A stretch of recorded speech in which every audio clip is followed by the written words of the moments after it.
Olá, camaradas! Este é o novo vídeo do quadro Marxismo Vivo do canal Escola de Socialismo. Vamos falar de um tema que suscita muitas reflexões.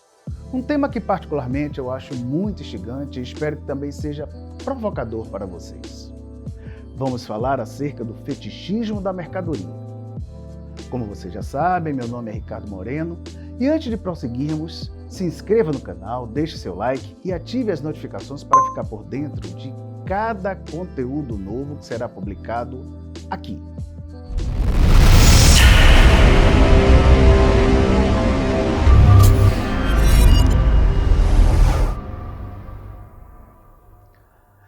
Eu estava pensando em como iniciar esta conversa, quando fui assistir um dos filmes da trilogia 50 Tons de Cinza.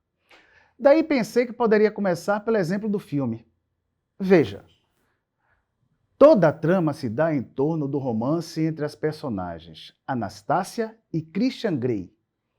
E o que me chamou a atenção é o fato de que o que a atrai, o que faz da personagem masculina ser uma pessoa sedutora, é tão somente a sua fortuna. Os bens que são exibidos a todo tempo, a sua capacidade de consumo. O que, na verdade, não nos causa nenhuma surpresa, não é mesmo? Pois isto é o que estamos acostumados a ver por aí. Afinal, no capitalismo, as pessoas se valem não pelo que elas são, mas pelo que possuem. Ou melhor, elas acabam sendo aquilo o que possuem. E é exatamente esta lógica que queremos entender agora. Chamamos de fetichismo a adoração ou culto de fetiches, que são objetos aos quais se atribui um poder sobrenatural, que pode ser animado ou inanimado, ser confeccionado pelo homem ou ser usado em sua forma natural. Na área da psicopatologia, fetichismo é uma perversão, que consiste em amar não a pessoa, mas uma parte do corpo dela ou um objeto.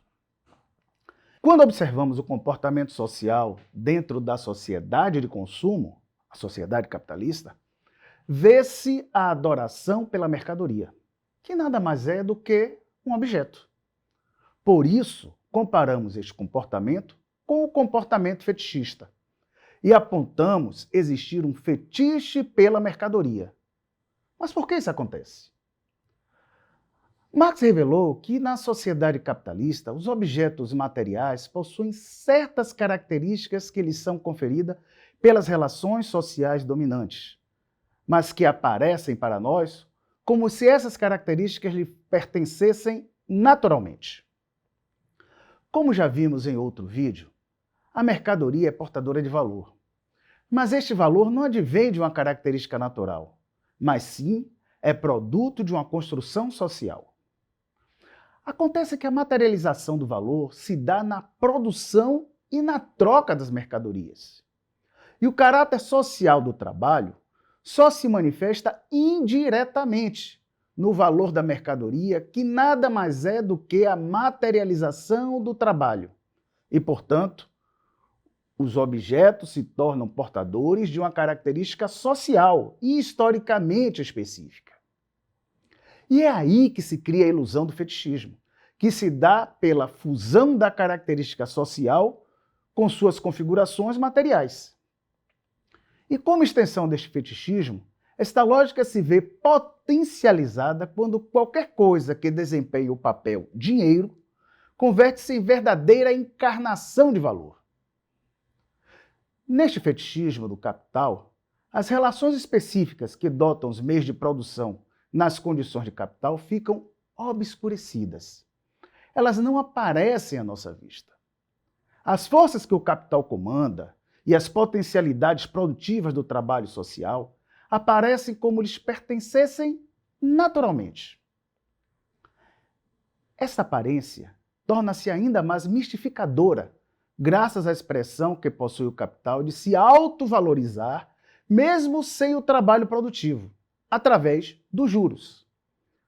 Neste caso, ele aparenta poderes sobre-humanos, tal qual um deus.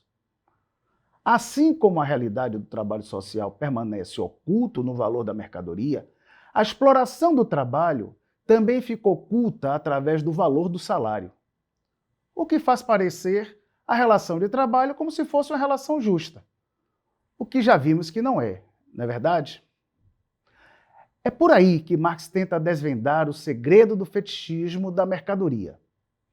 A produção da mercadoria constitui uma relação social entre produtores, que coloca diferentes quantidades e modalidades de trabalho em equivalência no sistema de trocas, isso quando medidas como valor de troca. Para os produtores, isso se apresenta como uma relação social, que se dá entre produtos de seus trabalhos. Então, a relação que liga o trabalho de um indivíduo ao trabalho de outro indivíduo aparece não como relação social direta entre indivíduos e seus trabalhos, mas como o que realmente são, como relação entre pessoas e coisas.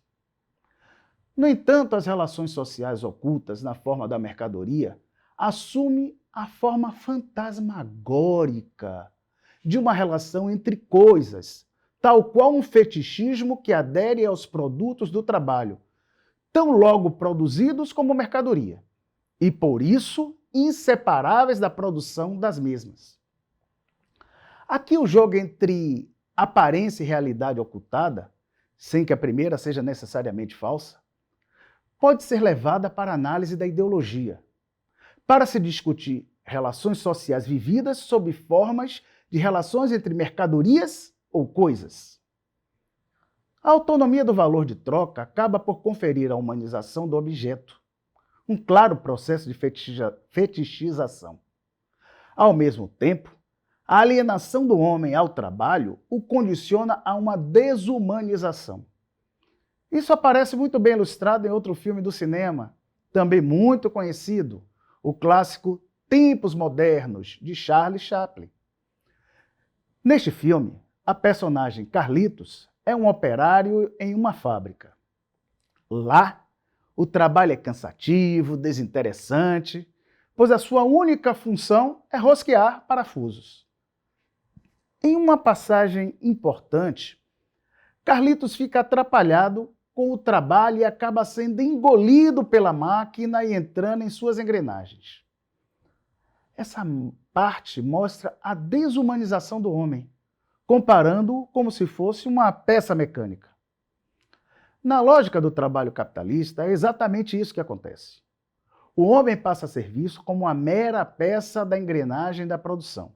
Portanto, desaparece as suas características humanas e este passa a ser visto como um objeto.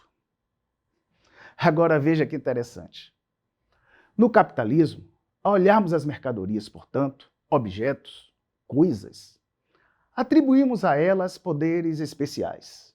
As dotamos de características humanas, como se elas possuíssem personalidade. Ao mesmo tempo, coisificamos o homem, o desumanizamos, tornando-o um mero objeto. É por isso, então, que o possuidor do poder de compra das mercadorias se torna tão sedutor. Lembrou agora do Christian Grey? É porque quando olhamos para a mercadoria, inconscientemente reconhecemos nela uma relação social de poder. O possuidor da mercadoria se coloca na posição de cima da cadeia produtiva, a do possuidor dos meios de produção, daquele que paga para se apossar e explorar da força do trabalho alheio. Ao passo que aquele que produz a mercadoria, o vendedor da força de trabalho, não se coloca na condição de consumidor da mesma. Ele é apenas o explorado pelo sistema, um despossuído de bens e, portanto, de poder social. É a realidade nua e crua do comportamento da sociedade capitalista. As pessoas não são reconhecidas pelo seu caráter ou pelos seus valores humanos, mas sim pela aparência de poder que podem demonstrar quando são possuidoras de poder de compra das mercadorias. Ou seja, pouco importa a essência do perfume, o que vale mesmo é a aparência do frasco. Estou começando a viajar, né? São apenas provocações para vocês refletirem. Mas vamos ficar por aqui. Estamos distantes, mas estamos juntos. Nos vemos por aí. Saudações de luta.